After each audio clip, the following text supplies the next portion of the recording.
Hey guys, it's me, Jeffrey, and welcome back to a new video where I'm going to eat my own ass on camera.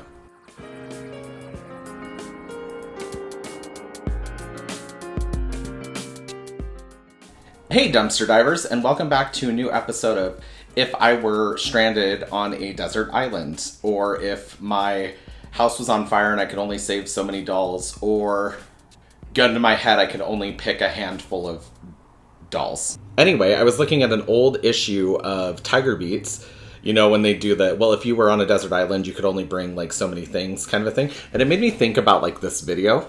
And I just thought it would be cute and fun to go through a list of dolls, doll items, etc. Things that like I just couldn't live without in my collection. And if I had to save them, and these are the only things I could save, I would. It was going to be like 10.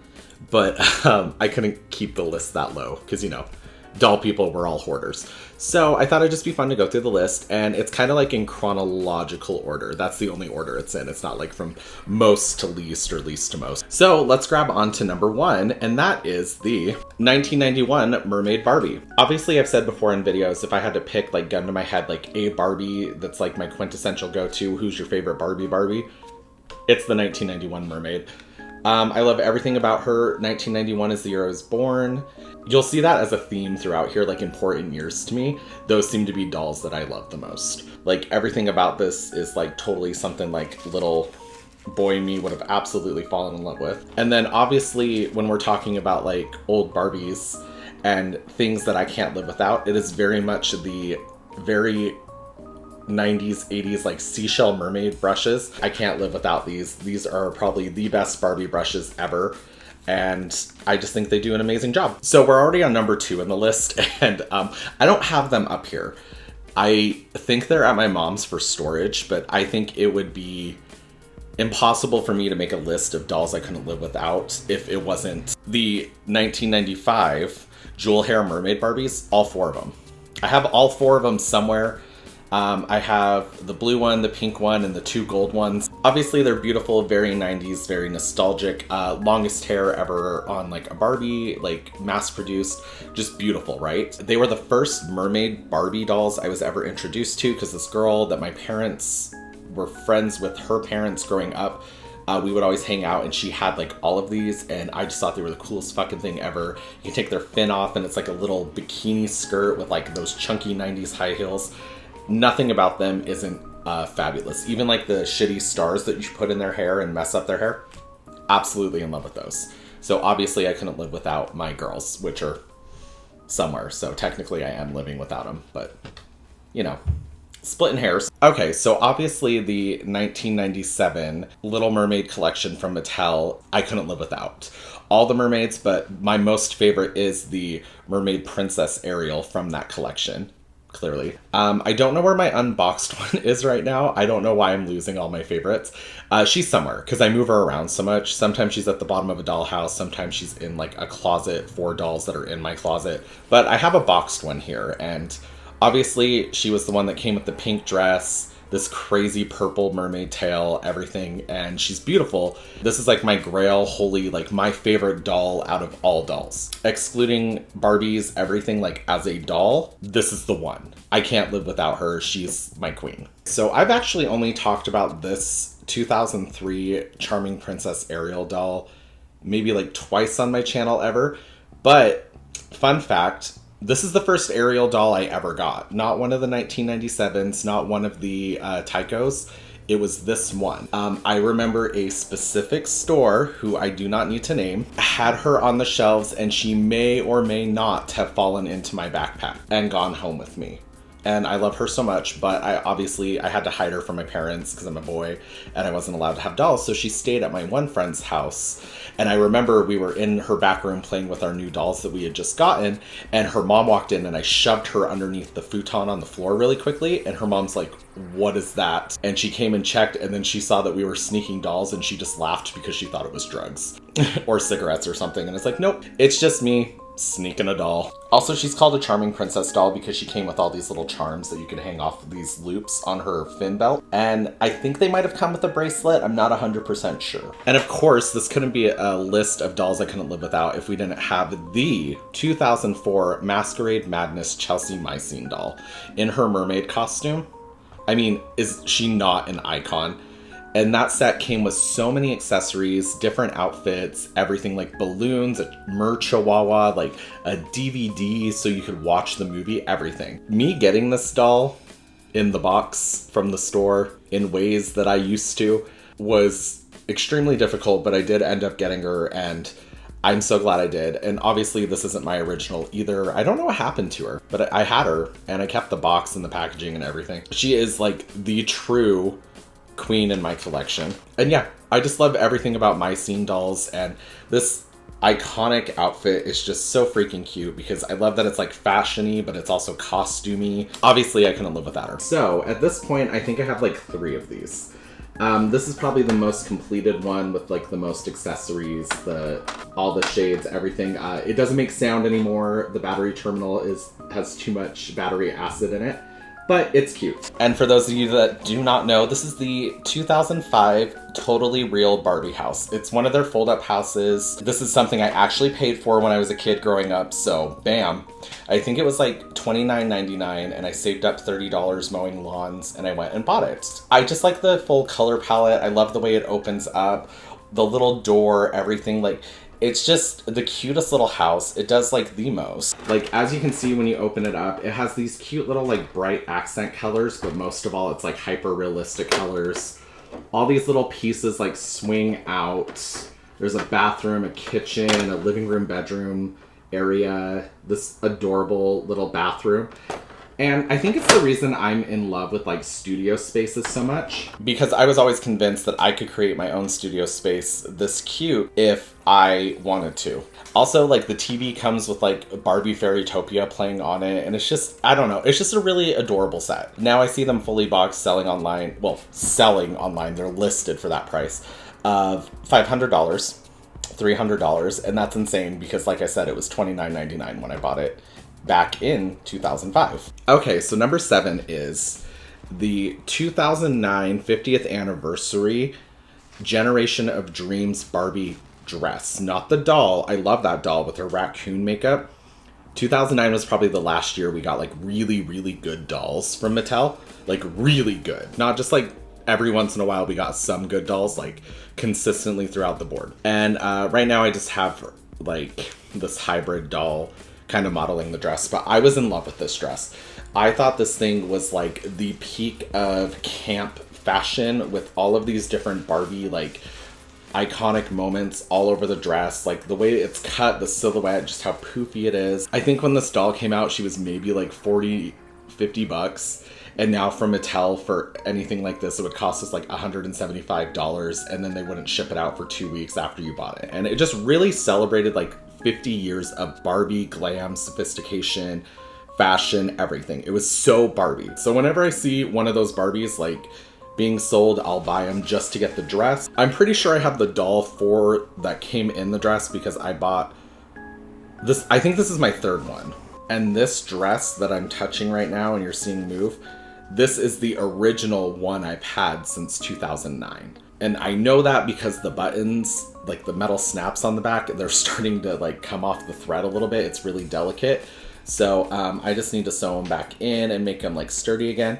But yeah, I'm in love with this dress, and it looks good on any Barbie that can fit into it. So picture it, it's 2009. We are partway into the recession already, and a new Disney princess has just been announced. And she is a 19-year-old hardworking American who is just wishing upon a star to make her dreams come true and make her dad proud. And that is this 2009 to like 2010-ish Evening Star Tiana doll. Her blue dress to me is iconic. I'm absolutely in love with it. She comes with like the bend and snap knees still, the old princess heels and everything. And she's just a gorgeous, like, basic doll. So the movie's coming out. It's 2009. I'm turning 18. I'm graduating high school. I'm about to go out into the world, go to college in the middle of a recession. And this hardworking woman is just reminding me that I can do it if she can do it, kind of a thing. And I know that's a little cheeseball because it's like, she's a cartoon, but having this doll around when I was 18 was a reminder to just keep working, just keep trying, just keep doing what you want to do, follow your dreams and everything. And when I was 18, my dreams were misguided and I didn't really know what I wanted to do, and I jumped all over the place and dropped out of college and everything. But, you know, I got back to it. I always ended up getting like Cinderella gloves from the Cinderella dolls and putting them on Tiana because they never gave Tiana her gloves with the dolls unless it was like the Disney store. Just having her around at that pivotal point in my life where I went out into the world and did my own thing and became an adult. It's just cool to see it like manifested into like a doll. Just to have those memories and everything, it's just really nice. It's also when I fell in love with a boy and I thought we were gonna get married, and I was just a stupid, dumb, like, ex-Mormon where marriage is like a really big priority. Definitely couldn't live without Tiana. Here we have another one. It's 2018, and for Christmas I decide I'm finally gonna buy myself something crazy expensive. Because up until this point, spending money on dolls, I was like wary about even going over 50. I find this for, I think, 120 with like shipping or something, because it's damaged on the sides, like water damage and everything. And I didn't care because it was on the side, it's the case and everything. I absolutely love this thing. So I buy it for myself for Christmas and open it up on Christmas Day, and it's the best present I got that year, and I gave it to myself. This Barbie Fashion Model Collection wardrobe set is the peak to me of like Barbie accessories, trunk sets, etc., like carrying cases, all that stuff. Clearly the Barbie Fashion Model Collection stuff was like high priority, really done. It was given to Robert Best. Like, they did a really good job with it. And 2003 would have only been 3 years into the collection, so obviously they were making really good stuff. It's made out of solid wood. There's a mirror, just all these little, it's just perfection.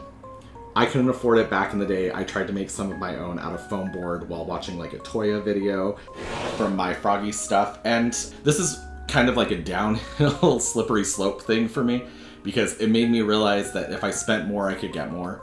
And that's a really dangerous attitude to have when collecting, but you know, and it was worth it. I love this thing. I would get more if I could find them for a decent price. Also that vanity, if I ever get it. As far as important dolls in this list go that I couldn't live without, as funny as it is to say, this 2018 Playline Dreamtopia from current day Mattel doll, there is so much significance to him. First of all, ever since I was a little kid, obviously I've wanted like a merman Barbie, like that's amazing. He's beautiful, he's super gay, like I'm pretty sure Angel Kent designed him, right? Because Angel Kent always makes amazing stuff. It's 2018, I go out and get a bunch of these. I'm thinking about starting a YouTube channel, and he finally pushes me to do it. My very first video ever on my YouTube channel was me unboxing this little guy. It's a short video, and it was just a way to like test the waters and see how everything went, and I loved it. So he is my channel mascot. You'll see him on the banner, you'll see him in the background of almost every single video, and he's just my guy. I love him. I'm holding him in my channel icon and everything. He's just been there since the very beginning. Also, Norb. So obviously, if you guys follow me on Instagram and everything, you know my best friend died very recently, and his name is Norb Damien, and he's been there in my channel since the very beginning. He was my biggest fan, and he taught me everything I needed to know about like tech and light setup and everything. And I know my audio isn't the best, but Norb always really tried to help me with my audio. In fact, there is a video where I open from the 1997 Little Mermaid collection. It's like that premiere doll, the really ugly one in the really ugly costume. Norb directed that video. And that's why you get stuff like actual B-roll footage and everything. And like that was back when my channel first started, so obviously the audio shit. We filmed it at night, so the lighting was really weird, stuff like that. I'm pretty sure that was before I had like a ring light. But I remember Norb was with me when I bought this very first Merman Ken doll. He worked at the Walmart I picked it up at, and we were just there. Like, he was looking for like tech stuff to go through on clearance because he loves tech stuff. That's why he liked helping me with my channel. And I was looking for dolls, and I just happened to run into this, and it was funny because when I picked it up, he was like, "Oh, that is like you. Like, that is such a you thing to get." And it was just fun. And then I told him, like, how I was thinking about starting to make a YouTube channel and everything. And he was like, yeah, go for it. And he's like, I'll help you out in any way I can. And he pushed me, this merman Ken pushed me. And so there's a lot of memories there. And yeah, so it's been really hard to lose Norb, obviously. But I still have a lot of stuff of his to remind me that he's here. The phone stand that my phone's filming me on right now, he bought me that. My microphone stand, half these cables, my ring light he helped me get for Christmas, just stuff like that. There's a lot of stuff. You can go now, motorcycle. So obviously I have like constant reminders of Norb all around me all the time, especially when it comes to tech and my channel and everything. And so, I don't know, he was my biggest fan and one of my biggest supporters, and I just love him and I'm gonna miss him a lot, so. And obviously with this merman Ken representing all that, he's one I can't live without also. Okay, so obviously this one's gonna be a little weird, but I literally could not live without these. This is like how I unbox everything. They've been a vital tool, unboxing stuff on my channel, everything. They helped me with my old habits of obtaining objects back in the day. And I'm just really in love with these. These are like the Fiskars pointed tip 5-inch scissors. These will open up doll packaging. They'll get into all those little areas. They make it safe to like clip around a doll's hair, stuff like that. These will get anything out of the packaging. Super quick, super easy, super precise. I never have to worry about like ruining a doll when I'm unboxing them with these. Like they can maneuver around anything and they are so helpful. They're great for sewing too. Like if you're getting like little pieces, they snip right up to the edge, and I have like these all over the place. These are the only two I could find, but I'm sure there's like 7 of them around here somewhere. These are definitely my favorite tools, and I could not have an unboxing channel without them. It is summer 2020. I'm living with a straight man that I am in love with, which is so fucking stupid. Boys don't ever fall in love with a straight boy and then think he's gonna like fall in love with you too. It'll never happen. He's married to some beautiful woman and they just had their baby. And in my head, I was like, oh, well, you know, maybe like someday. Like that's so dumb. Anyway, don't know why I'm telling you that. The 2010 Palm Beach Coral doll. Finally, I see one online for like a decent price, and it has a or best offer situation. So I incredibly lowball this eBay seller and give them my best offer kind of a thing, and they accept it. And I'm like, oh shit, now I have to pay it, because it was still a lot of money, but it was like way less than I thought it was gonna be. And they let me have her. She's in the box complete. Like she looks amazing. She was never taken out or displayed or anything. And so she's just absolute perfection, right? This was like the peak of me getting Barbie fashion model collection dolls and falling in love with them. She is not my first, she will not be my last, but she is my absolute favorite Barbie fashion model collection doll. Everything about her is beautiful perfection. It's very much like Barbie fashion model collection to me. Going to the beach, being campy with the coral, everything. My very first Barbie fashion model collection doll was the Hollywood Hostess doll. She was beautiful. She was the first doll that made me spend over $50 on a doll, because up until that point I never would. And once I got her, I was ruined, because I probably bought her back in like 2017. Once I realized like the quality and everything, I was done. I was ruined forever. And actually, you guys remember like maybe the first year on my channel, it was like Barbie fashion model collection videos all the time, especially when the pandemic hit and I was just at home a lot. I started buying these bitches up like crazy because they were decently priced, like secondhand.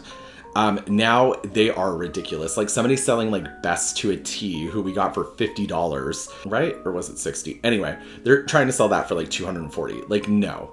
Like the third market pricing has gone up on this, and that's why I've like stopped buying so many of these. But there was a point in time there where they were decently priced and I was just snatching them up left and right. So obviously I couldn't live without my Barbie fashion model collection dolls, but this girl, she's my absolute favorite. So if you guys watched my most recent anti-haul, I was talking about how I am so incredibly bored with Rainbow High because it's just an oversaturation at this point. The price points are all over the place. They keep going up. The dolls are getting really, really expensive, which for the most part, MGA does give us more for our money kind of a thing. Like $35 from MGA, you get a doll with a stand and 2 outfits, and the outfits are actually tailored pieces with like sewn in details, pockets, everything. $35 from Mattel, I don't know, you get something like this. So this was summer of 2020. I'm still living with Forrest, and a new line of dolls has just been announced, and I'm in Target randomly, and I just happened to find an Amaya and a Sunny, which was great because they were the two I was the most curious about. I unboxed them, and at that point in time, that was my most viewed YouTube video ever. It had thousands and thousands of views. It finally pushed me over the 1,000 subscriber milestone on my channel, which meant I could be monetized. Everything about these dolls, I was just so impressed because at the time, the only thing on the shelves really were Barbie. And Barbie wasn't giving you articulation, a stand, all these outfits, these amazing, like, actual fabrics, everything for $35. But you know who was? MGA. Unfortunately, because, you know how I feel about them as a corporation. I was just so impressed. I went into this hating them. Adam, the dollist, was the one that convinced me to get these. He's like, just try them out. And then if you hate them, you hate them. If not, you have content, like whatever, like just give it a shot. So I give it a shot and I instantly fall in love and went in hard. There was a point in time where I was a completionist with Rainbow High. I loved them so much. I would look at them and not even think about how much they cost because I was like, oh, it's worth it. To not have that feeling anymore, that kind of sucks. But I couldn't live without at least these two because they are the ones that kind of launched my channel, got me some popularity, made me think about doing the Rainbow High as a series that exists line. Those videos, like I said, they're a pain in the ass. They weren't getting as many views and they're hard to keep up on. I know some people want to see me do them still, but they're a lot to do when I'm in school and everything. And I wish I could for you guys, I really do. But for me to do them, it would almost have to come out like a week after they had been done to give me like enough time to edit them and do my assignments and everything. So like understand where I'm coming from, where I don't do them anymore. But Rainbow High will always have a special place in my heart because of how it launched my channel into what it is, etc. Got me followers and stuff like that. And just let me give my own brand out and everything.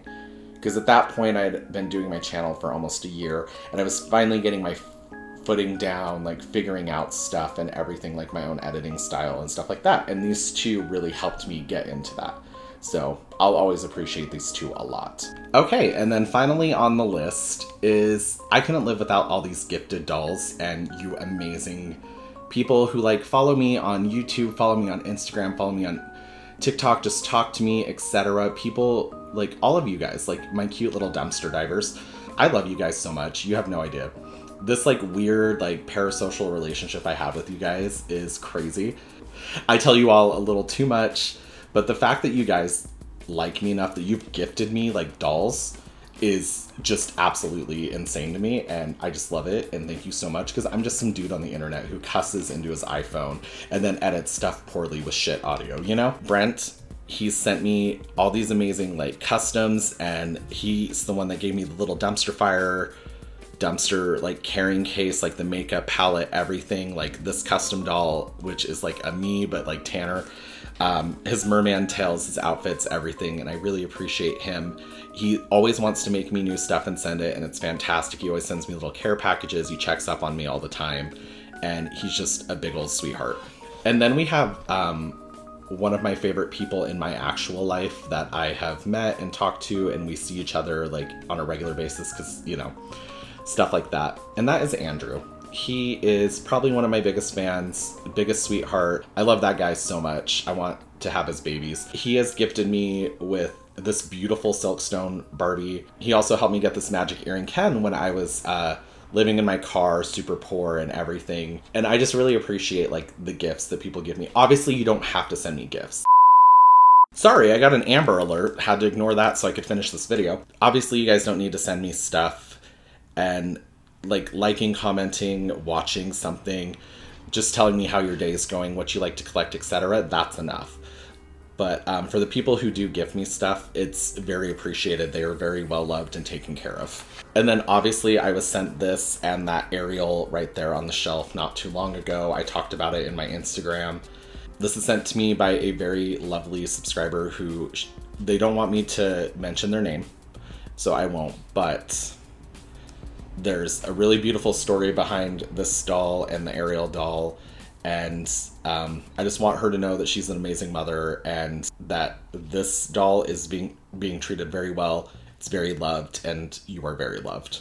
This isn't my original Mermaid Fountain Barbie, obviously. The original was given to me by a girl I was in elementary school with named Crystal. I gave her one of my action figures because she wasn't allowed to have boy toys. She gave me one of these because I wasn't allowed to have girl toys. And I remember hiding my original underneath my mattress from my parents and putting it in my backpack and stuff and taking it to school with me so they couldn't find it. And I was in love with her. And that was the first like Barbie doll I ever got, was the original Mermaid Fountain doll without like the fountain crown. I was in love with her. I thought she was the coolest thing ever. And so to be gifted that at such a young age was such an amazing thing. And I really appreciate it. Wow. Okay, guys. That was emotional. Holy shit. Obviously, all of us, like, we have like an emotional, nostalgic attachment to our plastic. And there's various reasons why we love a doll that we love, etc. Dolls were a way for me to express my queerness in like a safe role play kind of a way. My story isn't unique. I was a boy who wasn't allowed to have dolls, and then I ended up getting dolls, and now I collect them to overcompensate for the fact I couldn't have them as a kid. I'm every other male doll collector on this platform. But there is significance to it. Obviously, we love our dolls for whatever reasons we love them. And the fact that, like, I can get the dolls I wanted growing up now for, like, third-party marked up pricing, whatever.